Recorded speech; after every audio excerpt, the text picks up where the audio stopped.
In the second half of the 4th century BC, the Macedonian king Alexander the Great created the largest empire the world had ever known. On June 11th, 323 BC, in the ancient city of Babylon, at the very height of his power, he died suddenly of a mysterious illness at the age of 32. For centuries, scholars have debated what really killed the man who was arguably history's most successful soldier. Ancient sources record every detail of Alexander's strange and shocking demise after attending a feast to honor a fallen comrade. But the cause of death has never been established. Now, with the help of the Los Angeles Police Department and scientists at the University of Southern California, Graham Phillips reveals compelling forensic evidence that Alexander the Great was actually poisoned by a member of his court. In this program, Graham Phillips recreates the scene of the crime to reveal 8 prime suspects, each with the motive and opportunity to have assassinated the king. Ultimately, in a dramatic twist in the tale, the one person with the means to commit the murder is finally unveiled. And we do that right now. Graham Phillips, welcome back to the show. Very pleased to be on it once again. Now, today's conversation focuses on the murder of Alexander the Great. But for Alexander to have been murdered, we have to rule out the predominant theories of malaria, typhoid, or alcohol poisoning. Why are these not possible causes of death, Graham? Well, the circumstances surrounding Alexander's death are certainly interesting. He had just conquered the known world, or pretty much all of it, as far as was known in the time of ancient Greece, in the 300s BC. They conquered the whole of the Persian Empire, Northern Africa, Egypt, you name it. It was his. And he'd finally completed this, and he was only around about 30 years of age by the time he'd done all this. He was a very young man. He'd accomplished something quite astonishing, and many people have said he was probably the greatest general in history. And to celebrate his accomplishments, in the greatest city of the ancient world, which was Babylon, in the greatest palace in Babylon, probably what is known as the Hanging Gardens of Babylon, a wonderful palace with gardens all around it that is one of the ancient 7 wonders of the world. In this palace, which he made the center of his new empire, he was celebrating with his closest friends, relatives, generals, and so on. And they had this meal to celebrate the final conquest of the known world. And it was shortly after this meal that he suddenly became sick, started vomiting all over the place. He was taken to his room and he became more and more ill, and 9 days later he was dead. Now, the timing is rather odd, that he should have died when he'd accomplished everything he wanted to and was just about to start to rule this new empire. So the timing is fortuitous for somebody who might have thought, well, let's let Alexander conquer the world and I'll take it over. But didn't people die normally around the age of 30? This is 323 BC. Not in the way that he died, but I shall come on to the actual symptoms in a moment.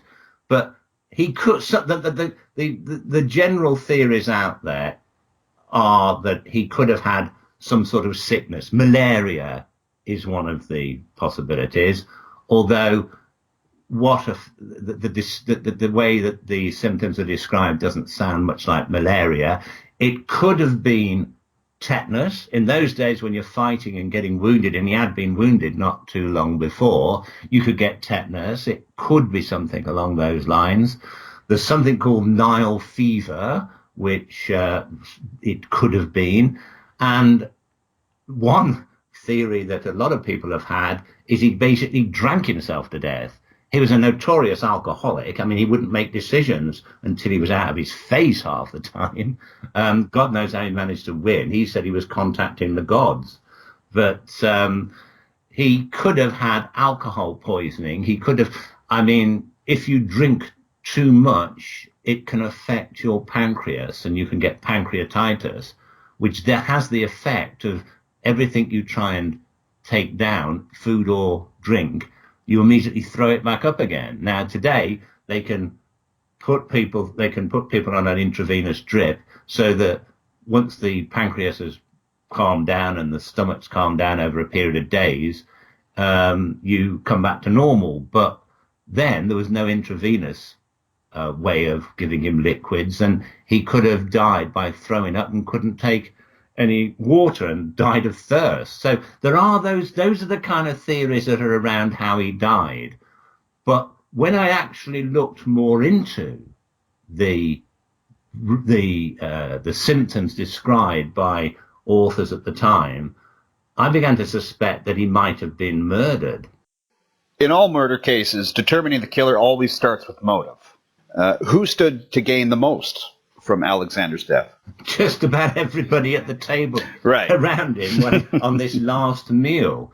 For example, he had a wife with a woman called Roxana, who he had married during his conquest. As he traveled from place to place, conquering all new countries, he met this woman, Roxana, and he'd just married her.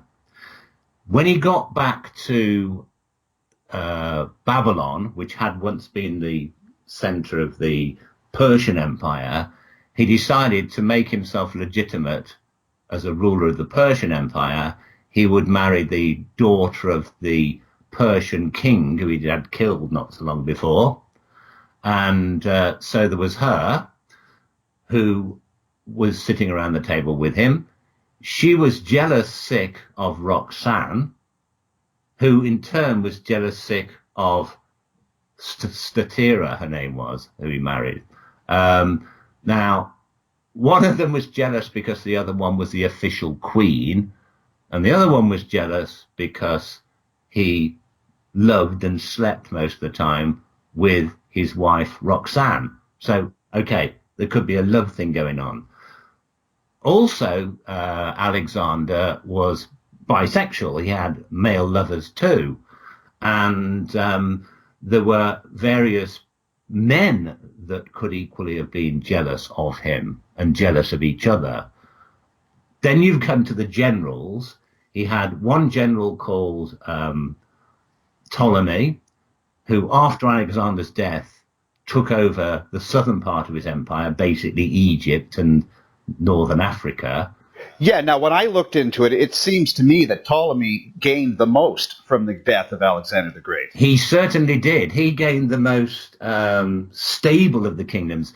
Three of the generals divided up his conquests. The east, Persia, and what had been the Persian Empire to the east of the Mediterranean, was taken over by a man called Seleucus. I'm probably pronouncing these words completely wrong, but nevertheless, I'll call him Seleucus. He was like the head of his, what should we call them? He was like the equivalent of the head of the SS back in those days. He was the head of security. He had these ruthless soldiers who were the bodyguard of Alexander and also the elite guard. He was in charge of them. Ptolemy was one of his generals in charge of troops in certain areas, and he had another general who was in charge of the European part of the empire up around Greece. And these three divided the empire between them after the death of Alexander. So any of them could have wanted him dead.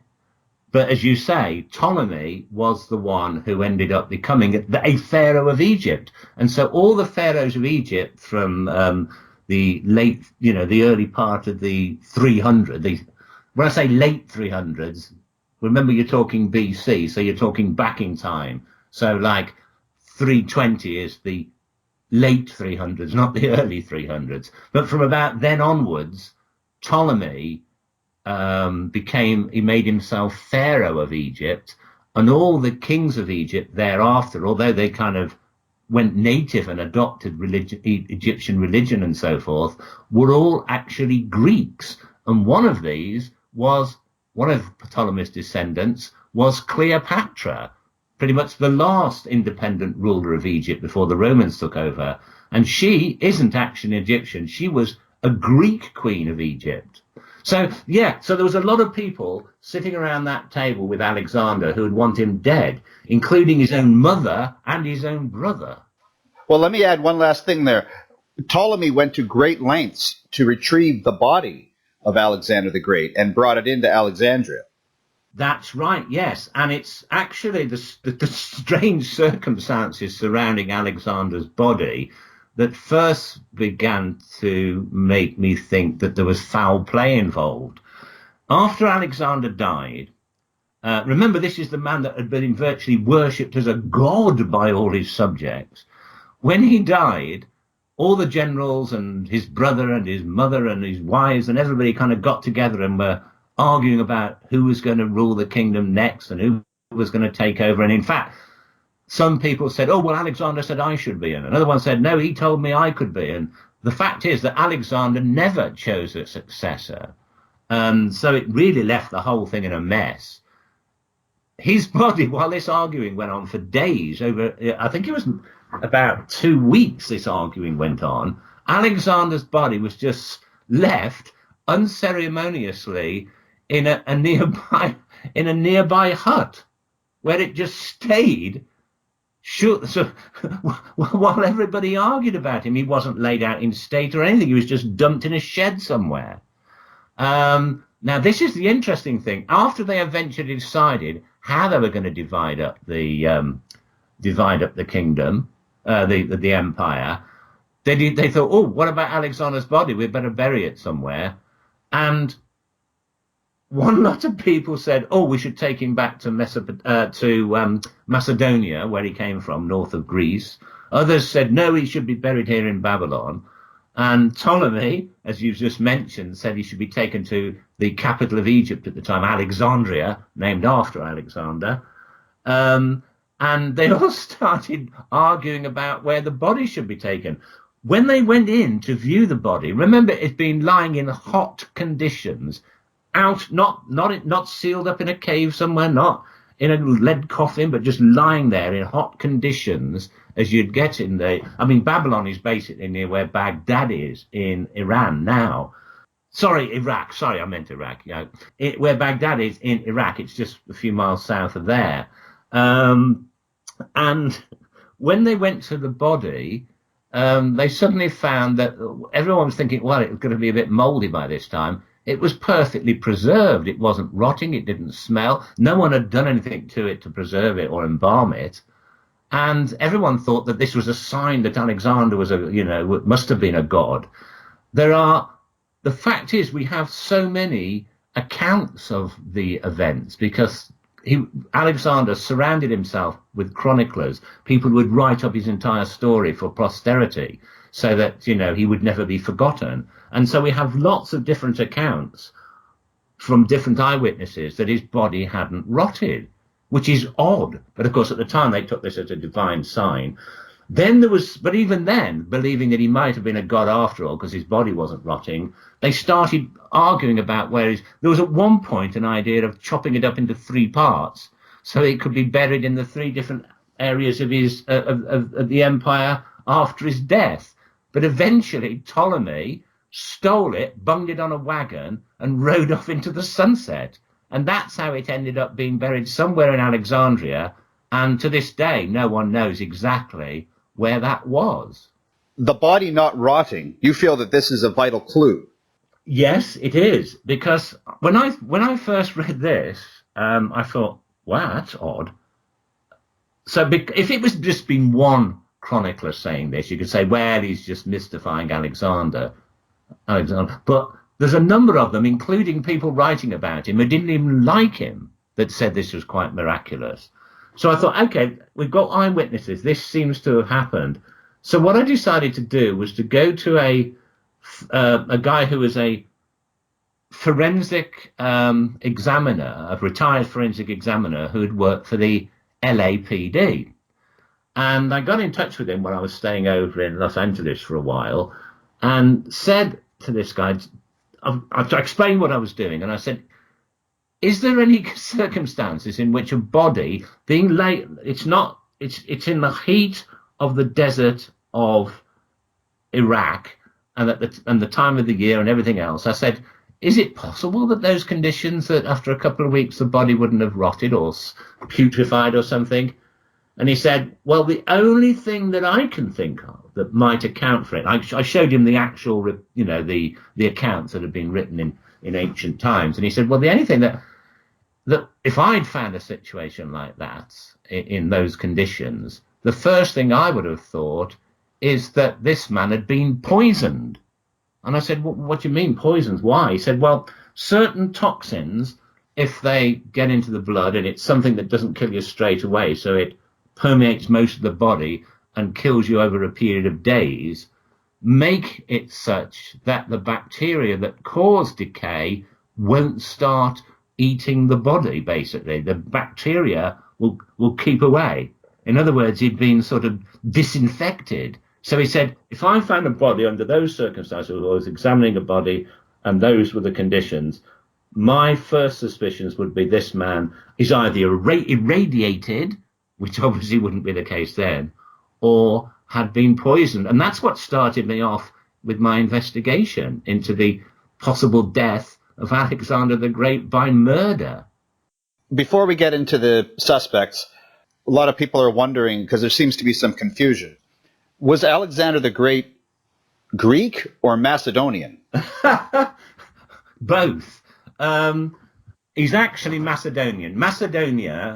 Greece itself was never like one country as it is today. It was a series of city-states that grouped together and collectively called themselves Greece, each of which had its own leaders, and a lot of them over a period of time became sort of democratic or semi-democratic in as much as they elected their leaders for a period of time. But then sometimes things would go wrong, and one of them would have a king, and that king would gain influence over surrounding states. And so, strangely, Greece was never really one united country as such. It was more of a culture that shared ideals and a way of life. So there's definitely Greek culture, but there wasn't actually a real united Greece.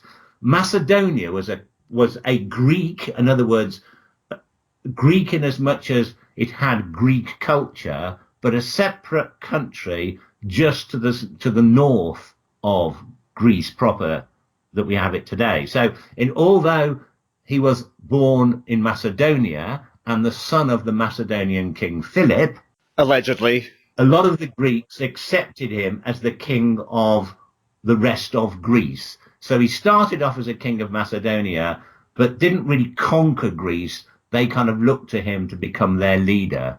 Yeah, I just snuck in allegedly there. We don't actually know if Philip II was his real father. No, there's some people say that it could have been somebody altogether different. Some people think it might have been Aristotle, the Greek philosopher who was his tutor. And interestingly, a lot of people feel that maybe Aristotle had a hand in his death. He's another one that could have been involved, although as far as I know, he wasn't actually present at this Last Supper or whatever you want to call it. No, and Aristotle I would think he would be a pacifist. So for him to be involved in a murder plot seems out of character. Yeah, he's certainly not one of the suspects that I investigated. So you've ruled him out. Let's go through this. Okay, here we've got Antipater or Antipater. Now that's his. Antipater was the governor of. He kind of ruled in Babylon while Alexander was away.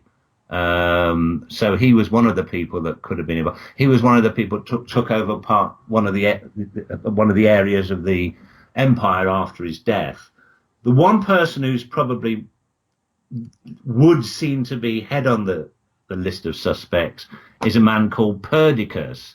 Now he was Alexander's vizier. That basically means prime minister or chief of staff or whatever you want to call it. He is like a civilian chief representative of Alexander. Now, he claimed that when Alexander was dying, he whispered in his ear that he, Perdiccas, should become his successor. A lot of people thought that Perdiccas would be the successor if he became the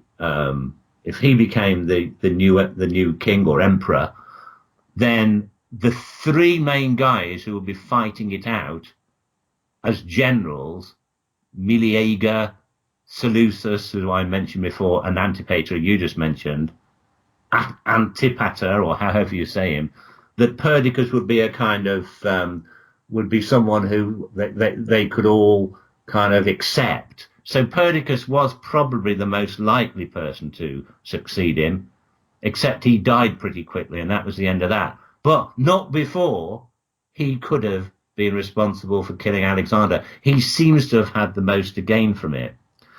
You've got Aridaeus, who's Alexander's brother. There was no way that Alexander's brother, although he was, if you wanted to look at it from being a kind of hereditary leadership, that Aridaeus was the next in line, or at least had been for a while. But Aridaeus was considered to be, he wasn't considered to be that intelligent. He was also physically deformed, so I don't think many people would have really wanted him as their leader. He certainly wasn't stupid, and he seems to have held a great grudge against Alexander, because Aridaeus was actually the older brother. He should have been king, but because he looked strange and because he was considered to be of low intelligence, although that probably isn't true, he was put on, he was always cast to the sidelines. So Aridaeus might have killed him because, for revenge. The person who, Roxana, his wife, had just had a child. So if you're going on the hereditary line, then her child should probably have been the next emperor. And she, as his mother, could be the regent.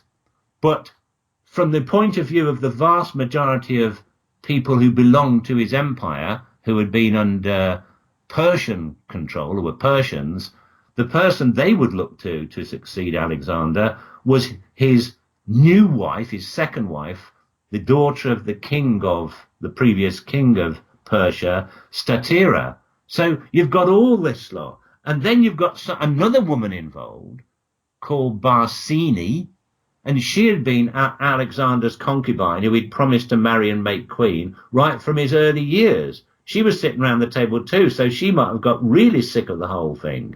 She also had a child, but because he hadn't married her, that child was considered illegitimate, although she claimed after he died that he had married her. So you've got a whole host of people with different motives. So really, okay, we've only got so far this idea of the preserved body that suggested to a forensic expert that this could be a case of somebody being poisoned.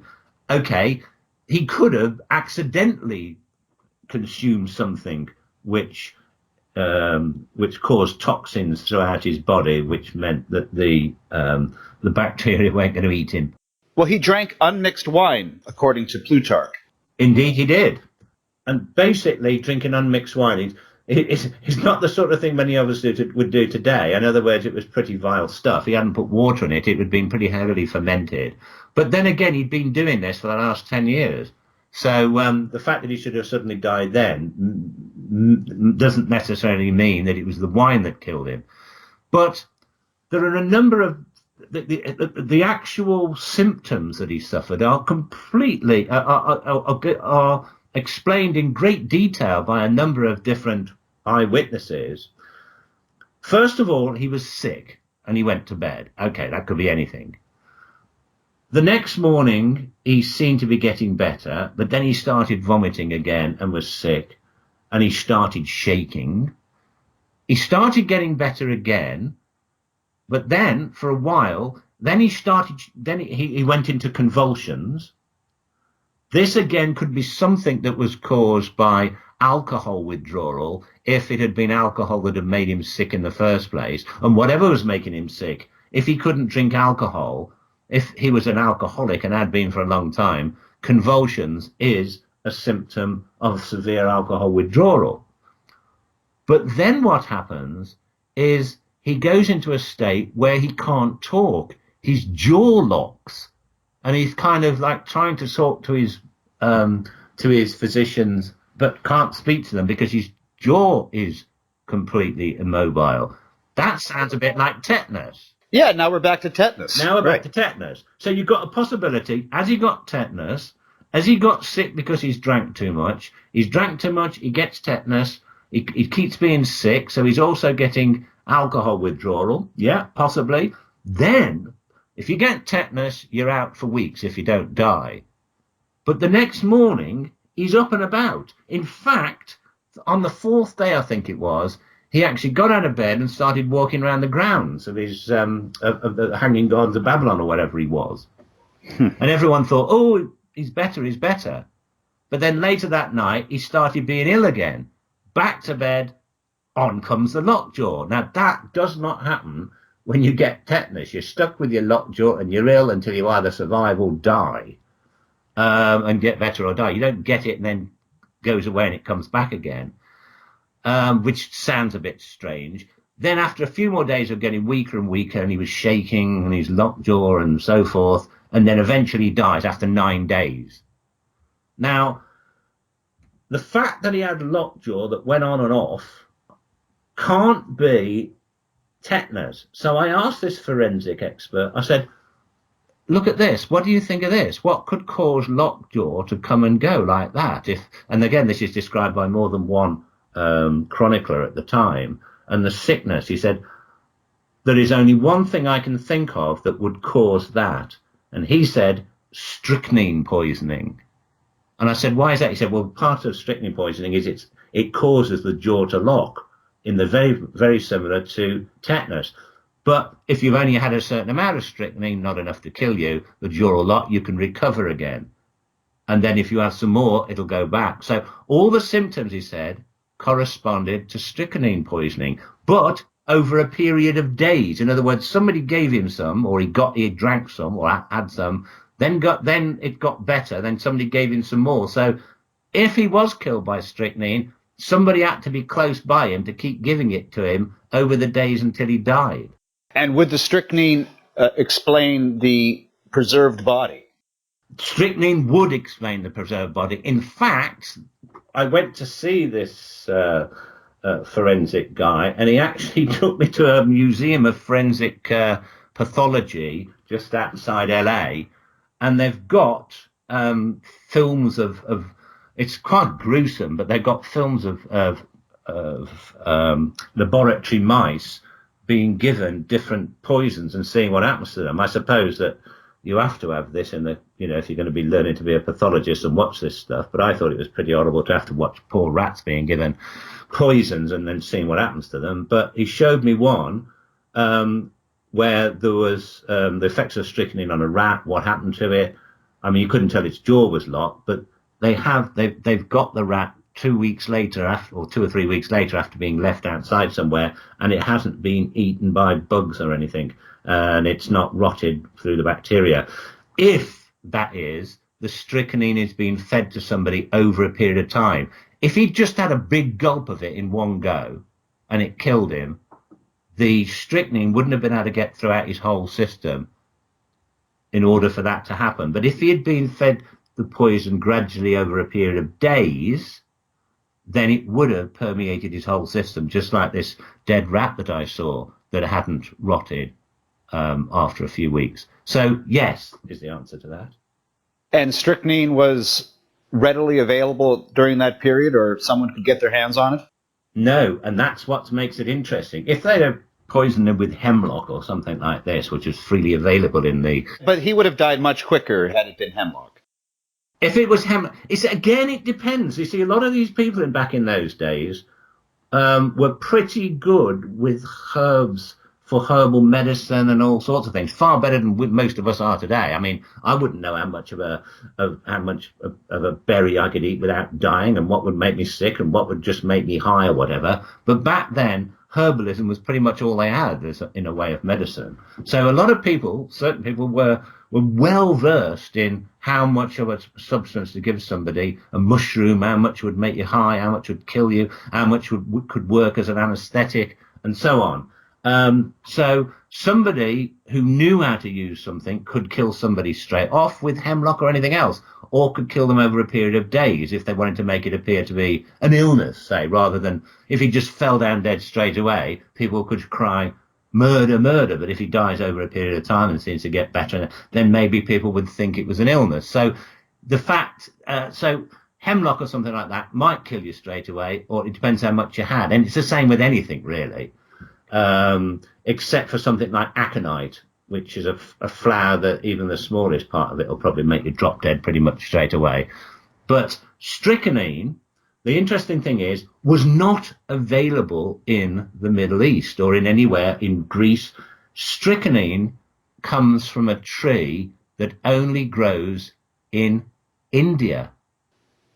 Now, at that time, it only grew in India. Now, Alexander was the first person. The Persians knew of India and they traded with them, but Alexander was the first person from the Middle East or the European part of the world to ever lead an expedition to India. And all of those people, all the people, all his generals and that, went with him. Now, when he got to India, he got all the way there, he conquered the Persian Empire, then he decided to conquer the Indian Empire as well, or the Indian kingdoms that existed at the time.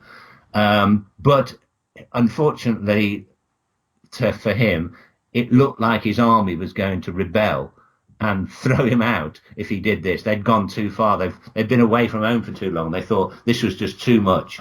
So eventually he decided to return home, and that is where he'd just been before spending so many months getting back to Babylon.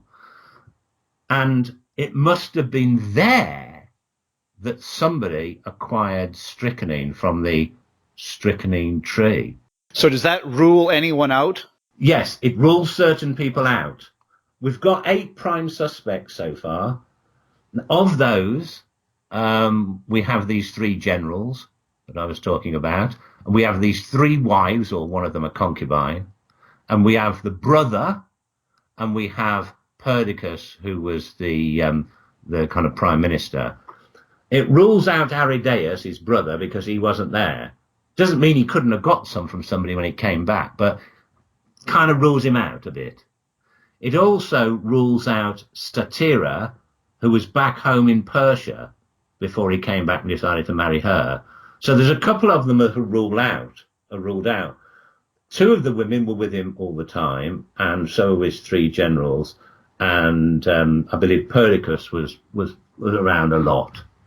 So you've actually cut down the number of people on the suspect list. Just as a side note, whenever the name of Alexander the Great comes up, it's right there in the title, the Great. But this is not a very good man. This is a megalomaniac, despot, ruthless leader. He would behead you if you disagreed with him. He actually had a best friend once that during on his campaigns, they were in a tent and they started arguing about something, and it was his best friend, and he suddenly got angry at him because his friend disagreed with him. He threw a spear at him and pinned him against the wall, and the next morning he was really sorry about it, and on he went. That's the kind of man he was. Right, so it's easy to see why, given opportunity, someone would want to get rid of him. Okay, how do we narrow it down further, Graham? Well, let's look at his generals for a moment. The interesting thing about Alexander, what makes him so great isn't because he was a lovely guy or that he actually ruled well, because basically once he had conquered this empire, he died. But you know what I mean? Like Genghis Khan is perceived to be an evil person, right? Whereas Alexander the Great is sort of put on a pedestal. Well, yes, he is. But I think the only way that, as far as I'm concerned, from a historical point of view, you can say he was great, and that was as a general. He managed to Greece had been kind of at odds with the Persian Empire for centuries. And the Persians kept sacking parts of Greece and the Greek world, and the Persian Empire stretched throughout all of the Middle East and North Africa as far as India. And that was the big empire. And that was what Alexander decided he was going to conquer. Now the Greeks, the Persians had about probably 1 million troops that they could get into the field. Alexander had 20,000, and he beat them. In one battle, his 20,000 men went up against 250,000 men with war chariots, cavalry, infantry, the lot. And he only had 20,000 men, and he beat them. And he managed to beat them by developing new forms of warfare. He's accredited with inventing, but it probably wasn't him. It was probably Perdiccas that invented it, or one of his generals. This great big long spear that when everybody basically came together in a certain formation rather than just charged at each other, which was the practice before his time, he formed kind of units called phalanx. A phalanx, which is like a formation of men, each with shields held in a certain position, with these massive, great big long spears held out in front of them, so that when they were actually in these formations of about 20 to 150 men each, depending on what he was using these formations for, they were basically like a porcupine with spikes sticking out. So anybody had charged against them on a horse or a chariot was just going to get stuck on the end of these spears. I think the word phalanx actually means porcupine in ancient Greek. So that's why it got its name. So with units like this, and also the way he deployed cavalry, he was able to outmaneuver forces vastly more adept than him. And basically the way he beat the Persians, and they had these great war chariots that would charge towards you with knives on the wheels, which are completely impractical, but they frightened people generally. When the horses came up against Alexander's phalanxes with these great big spears sticking out towards them, the horses either just reared up and stopped, or turned round and bolted. Of course, when you've got knives and scythes sticking out the side of your wheels and you turn quickly, the whole chariot tips over. So when all these chariots tip over, all the guys behind get squashed up behind them, and then he brings his cavalry around behind them and slices them all up. And then basically that's how he managed to beat an army vastly superior. So that's kind of really, because of his tactics, is why his generals, whether they liked him or not, and people around him, thought, well, let's make sure that Alexander carries on leading us, because none of the rest of us know how to command men the way he does. None of the rest of us can come up with these tactics. Perhaps let him conquer the empire, then we can take him down. So there could have been a conspiracy even. So who have we eliminated so far? Statira, Aridaeus, and possibly Perdiccas, because if I remember rightly, he was back home. He'd basically he wasn't actually kicking around in India. Wouldn't have been familiarized with strychnine, but I might be wrong on that one. But anyway, let's go back to, okay, so a lot of these people went to India with him, but how many of them would get to know about strychnine? Well, the interesting thing about the strychnine tree is that in India at the time, which was Hindu, the strychnine tree was considered sacred. And if the fruits of the strychnine tree, and the leaves also, they're all parts of it are poisonous, are taken in small quantities, they produce hallucinations. And the Brahmins, the priesthood of the Hindus in the area that Alexander was trying to conquer, a lot of these places, when he turned up in India, most of the people immediately just surrendered, because Alexander always, once his fame went before him and people realized he was going to win, when he won, this is another thing about how horrible he was, when he beat somebody who fought him, he made sure that every man, woman and child was slaughtered in towns and cities that opposed him. If you surrendered, you were made a citizen of his new empire. So half the time he didn't even have to fight battles. And this is what happened in India. basically these quite a few areas just surrendered to him. So the princes and the kings of India that he met said, "Come along, we'll show you around." So he went on a sightseeing tour, and in fact, I remember somebody once describing Alexander as a man with the heart of a butcher, but the eyes of a tourist. and he basically went round visiting all these shrines, these Hindu shrines. And one of the people that one of his biographers, one of his chroniclers at the time who was with him, describes how he visited a temple and was shown the strychnine tree and shown how the leaves or whatever part of this fruit maybe of the tree could actually be used as a hallucinogenic and a way to commune with the gods. Now, what I find fascinating is that only one of the suspects was with him when this happened. And that suspect also, according to two separate chroniclers, spent a lot of time with the Brahmin priests of India. They became very interested in what exactly was going on there and spent a couple of months during Alexander's campaign in India, or basically it wasn't really a campaign, he was just going around seeing sights and being welcomed by local princes, actually going and trying to learn about the practices of these Hindu priests.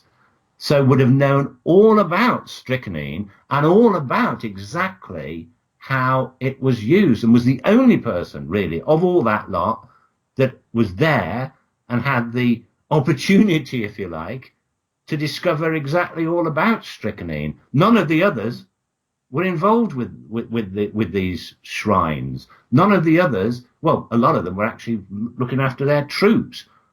So there's one person, and that was his wife, Roxana. And she became, in my mind, the prime suspect. Talking about strychnine there, is it possible? I mean, anything's possible, but perhaps this was a case of accidental overdose. It could have been a case of accidental overdose, but when you actually look at what happened in his last 9 days, the person who was at his bedside throughout this time was not Statira, who basically I probably couldn't stand the man. She'd been forced to marry him. She was the daughter of the old king of Persia. Roxana was by his side all the time. She was the one who was nursing him. If he went ill, she knew, she would have known. In fact, the person who writes about Alexander in Egypt talks about the effects of strychnine if too much is taken, and notes that lockjaw is one of these symptoms. And when you get lockjaw, you stop. She'd seen it. She'd been sitting next to him. She must have recognized that he had strychnine poisoning. Nobody else would have known this, except for perhaps the chronicler. And by this time, incidentally, the chronicler had conveniently fallen down a well. He'd written his stuff and it still survives today, but that sounds a bit, suspicious. She was sitting right next to him all the time. She was mopping his brow and looking at. She saw this lockjaw effect. He obviously decided to take nothing else, and I'm not drinking anything or eating anything. Then he got up, he was all right. Then he went back to his bedroom. She's there again, and down he comes with it once more. She would have known he was it can't be accidental. She's the only person really who could have got hold of the stuff, or at least known what it was, or at least certainly the most likely. And she was there comforting him, supposedly, until he died. What did she have to gain? Her son was the legitimate heir, because she was married to her. Barsini wasn't, who had a son of his. Statira wasn't pregnant by him. So she and Aridaeus, the brother, had already been excluded because he was physically unfit. Alexander's son, the baby that Roxana had, was the heir. So she had very good reason to bump him off. And another reason is that he was considering making Statira the only true queen. And he said during the final meal, this final banquet, he actually announced that Statira would be he was going to make her the true queen. He married her, but to make her the true queen. There wasn't going to be two queens anymore. There's going to be the main queen, and Roxana was going to be like the second queen. So she was going to be his first wife, the first lady, if you like, and, well, presumably try and get her pregnant. The first thing that Roxana did after Alexander died, what all the generals were arguing about what they were going to do, and his body was rotting away somewhere, or in this case, not rotting away somewhere, is she had Statira put to death. And it's suspected that Statira may have been carrying Alexander's child. So that's basically the story, that as far as I can see, Roxana murdered him. And she was only about 8. I mean, she was 17 when he married her, or 16 or 17. She was only about 18 by this point. That basically the greatest general that ever lived was brought down by a slip of a girl. Boy, that's probably not the first time. Not the first time. Diodorus, Plutarch, Arrian, Justin, they all discussed the potential of him being murdered, or that it was a conspiracy, but they all implicate Antipater. Other than yourself, do any historians agree that Roxana was probably the prime suspect and the murderer of Alexander the Great? No. As you say, I was the first one to put, that I know of anyway, Roxana forward. Most people have, as you said, Antipater, who was kind of like the governor. He was basically he was the old man of the setup. He'd been sort of around in the days of Alexander's father. Many people see him as being the real power behind the throne that made sure that Alexander became king rather than his brother. Because if his brother, who was sickly, had actually become king, then somebody else would probably have become regent, or at least held the reins of power. Seleucus has been suggested as a possible person who murdered Alexander. He gained the largest empire. When Alexander died, he was the one, remember, he was the kind of like the equivalent of the head of the SS, if you like, in Alexander's time. And he ended up getting the biggest chunk of land. He ended up with the whole old Persian Empire under his control. And Antipater kind of ended up with the European part, Greece and Mesopotamia. Macedonia.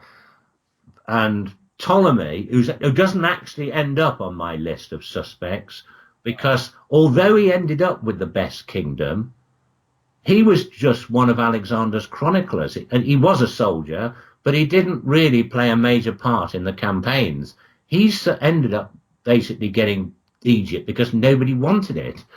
And nobody expected he would. So he didn't really have much to gain. He had more to gain by Alexander staying alive. But when he took charge of Egypt, he kind of realized how rich the country was, and he was able to hold on to it for much longer than the others were able to hold on to what they had. I have to say, this is absolutely brilliant stuff. To me, it all seems to fit. Why haven't institutions such as Cambridge and that produced this information? I mean, have you not contacted them? Well, the thing is that my book, which was called Alexander the Great, Murder in Babylon, came out. It was published by a large publisher in this country, but now part of Random House, which is one of the largest publishers in the world. So it's out there, and it was distributed and widely read and sold quite a reasonable number of copies. But it never got published in America for some strange and unknown reason. I think, to be quite honest, it was published in in Britain, and I think somewhere like Poland and Russia. Other countries didn't seem to be that interested in it. It certainly wasn't published in Greece or Macedonia or anywhere in that part of the world. But people just seemed. I got a lot of publicity. There was a lot of newspaper coverage on the news and so forth.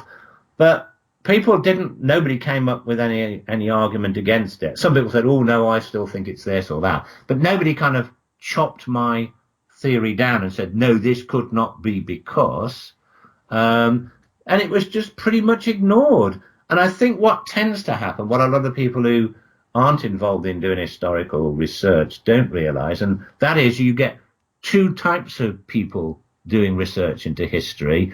You get academics, and then you get people like me who do it from an amateur point of view, or do it as from I would say, a journalistic point of view. I write books about popular history and write from the point of view of a journalist, in a sense, investigating as a journalist would. Well, I mean, that's what I was trained as, and that's what I used to be. I don't write in an academic style, and I am not an academic associated with any university. And people involved, the academic community, whatever you're writing about, history, science, whatever it happens to be, if you are not one of them, and you are not published in peer-reviewed magazines or whatever, or published by academic publishers, there's a kind of unwritten rule is they don't respond at all to what you do. It's not a case of them arguing, because to argue with you gives you credibility, is the way they think of it. So you can basically write anything historical. You could say Alexander the Great was really a pixie. And no one would argue with you in the academic community. So that's but in Russia, it became I don't know why it was. There was a load of TV series that the Russians made about me, and my research into Alexander the Great. The Polish, when the book came out, they invited me over there to give me some, a great book launch thing. But in England, it got a lot of publicity. It sold books. But in America, no one was ever interested in taking it on. And in Canada, it was in Canada because the publishers took on all Commonwealth rights. Commonwealth, so you could get it in Canada. Wow. I think it's a fascinating thesis, and I've really enjoyed it. I learned a lot today. Of course, you've written many books. They're all great. We've talked about quite a number of them now, and always great having Graham Phillips on the show. Visit grahamphillips.net, and you can order his books just directly on his website. Is that the case, Graham? Yes, you can. And Alexander the Great, the book's still in print. You can get it pretty easily in this country, anyway. In the UK and in Canada, you should be able to get it very easily. In the US, you may have to wait a week or so for the book to come to be shipped over or whatever. But it's available as an ebook. There you go. Alexander the Great, Murder in Babylon, as written by Graham Phillips, my guest today. It's been so great having that conversation with you. Thank you so much, Graham, for your time. Thank you.